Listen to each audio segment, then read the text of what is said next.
直線咧，或者彎線喺入邊咧，或者話佢分開咗、崩咗、裂咗都可以。最後啦，我會喺頭頂上邊揾一個空位，畫棵小樹苗俾佢啦。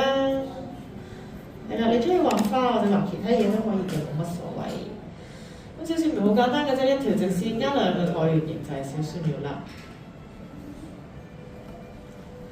咁睇下有冇線條需要修改咧？如果冇喎，我哋喺旁邊設直線咧，或者彎線喺入邊咧，或者話佢分開咗、崩咗、裂咗都可以。